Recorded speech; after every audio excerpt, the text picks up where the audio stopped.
कंठामध्ये नदी नानवळीला गिरे कंकबाशी सुनांच्या माळा जय देव जय मल्हारी ओ स्वामी मल्हारी वारी दुर्जन वारी बोधस्थल तारी जय देव जय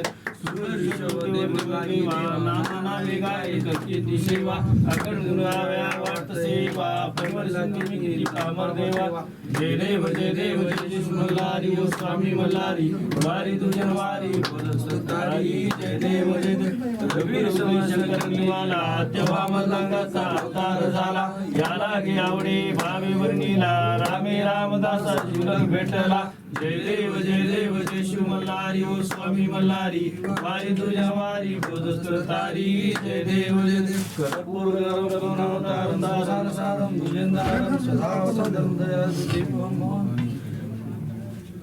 शिवा मल्हारी नाराय मासा पतिताय घरी प्रसाद दिला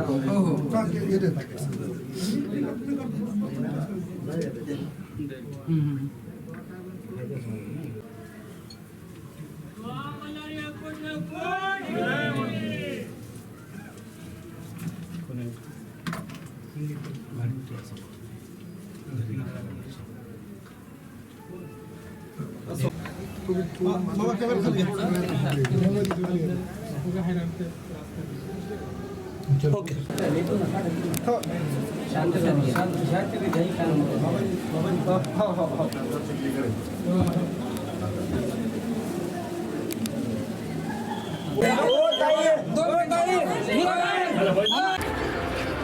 साईडला बाकी सगळं साईड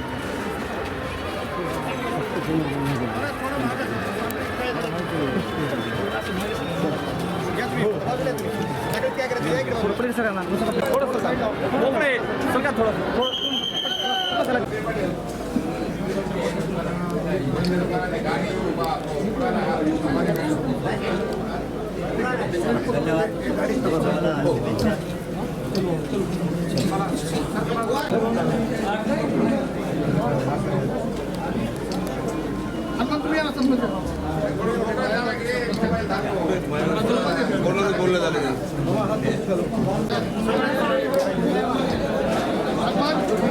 आला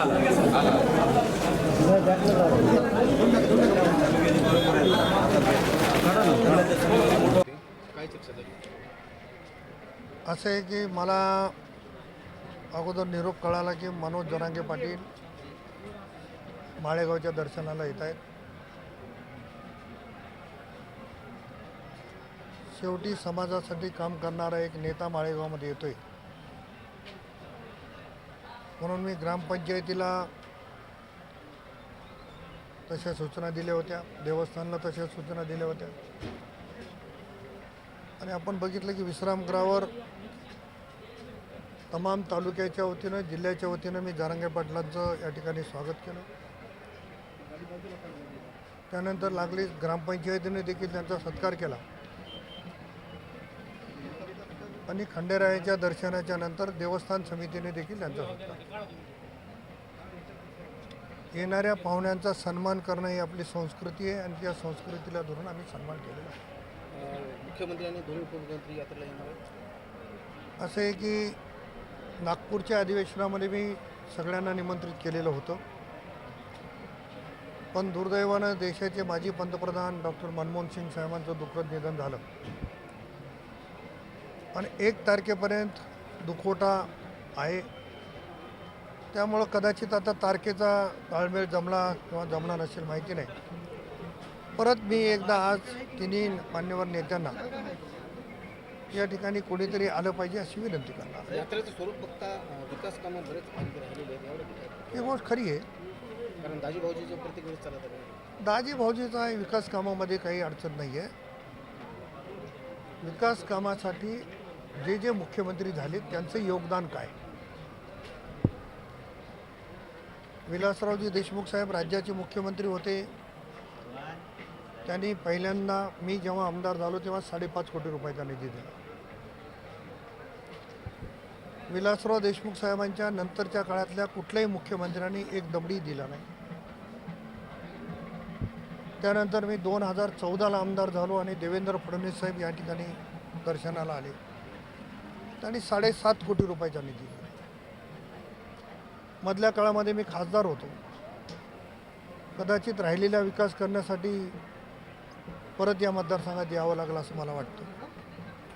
पण निश्चित माननीय मुख्यमंत्री आणि उपमुख्यमंत्र्यांना भेटून राहिलेल्या विकासाच्या संदर्भात प्रयत्न करू. या वर्षीपेक्षा पुढच्या वर्षी यात्रेमध्ये बराच तुम्हाला बदल घडून दिसेल. अतिशय वाईट घटना आहे. 3 वेळेस किनवट मतदारसंघाचं प्रतिनिधित्व करणारा आणि सर्वसामान्य कार्यकर्त्यांना सोबत घेऊन जाणारा नेता यांच्या दुःखद निधनाची बातमी मला सकाळीच कळली. खूप धक्का बसला. कारण 8 दिवसापूर्वीच माझी आणि त्यांची चर्चा झाली होती आणि माळेगाव यात्रेच्या नंतर आम्ही मुंबईत भेटायचं ठरलो होतो. परंतु दुर्दैवाने आमची भेट होऊ शकली नाही. आणि एका चांगल्या सामान्य कुटुंबातून आलेल्या आणि सामान्य कुटुंबाची जाण असलेला नेता आपल्यातून गेला. याचं दुःख आहे. माझ्या वतीनं, माझ्या मतदारसंघाच्या वतीनं आणि राष्ट्रवादी काँग्रेस पार्टी जिल्ह्याच्या वतीनं मी त्यांना आदरांजली अर्पण. खंडेरायाच्या चरणी नतमस्तक झालो आहे. माळेगावच्या, नांदेड जिल्ह्यातल्या माळेगाव.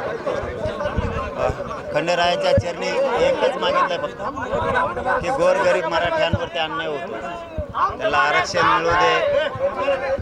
शेतकरी अडचणीत आहे, त्यांनाही बळ मिळावं, सरकारने त्यांना मदत करावी. बस एवढाच आशीर्वाद खंडेरायाच्या चरणी मागितला आणि बळ पण मागितलं. राज ठाकरे म्हणतात की राजधानी असुरक्षित असं त्यांनी ट्विट केलंय. काय सुरक्षित आहे? राजधानी असुरक्षित आहे राज ठाकरेंनी ट्विट केलंय. हा पण ते त्यांचा राजकीय प्रश्न. मला वाटलं मायावर काही केलंय. मायावर मागं केलं तर आता नाही करीत ते. नवीन वर्षाचा संकल्प काय असतो? आम्हाला नवीन वर्ष आहे की नाही असं होतं. सुख आमच्या वाट्याला आलंच नाही. गोरगरिबांनी लेकरं शिकवायचे, पण आरक्षण नसल्यामुळं त्यांचं आयुष्य बरबाद व्हायचं. आमच्या आईबापांना, कष्टकऱ्यांना, गोरगरीब मराठ्यांना सुख आणखीन बघितलंच नाही. नवीन वर्ष येतात, पाठोपाठ येत आहेत आणि पाठोपाठ जात आहेत सुद्धा. पण आमचा न्याय आम्हाला कधी मिळेल या प्रतीक्षेत आम्ही. आमचं खरं नवीन वर्ष त्या दिवशी असेल की या राज्यातल्या गोरगरीब सगळ्या 100% मराठ्यांना आरक्षण मिळेल. त्या दिवशी आमचं खरं नवं वर्ष असेल. आशा पवार म्हणतात की दोन्ही राष्ट्रवादी एकत्र येत आहेत. कोण? आशा पवार म्हणतात दोन्ही राष्ट्रवादी एकत्र नाही बाबा, ते राजकारणाचा मग हा विषय नाही. ते एकत्र या नाही तिकडे नदी हिंडा, आम्हाला काय त्याचं काहीच नाही. आपलं सामाजिक आणि आपल्याला बोललं की सोडित नाही. आपने क्या मन्नत मांगी है खंडोबा से? मला हिंदी येत नाही ना. महालय पचका होती. तुमचा खेळ बिघडन महा बिघडन. नको नको. धन्यवाद.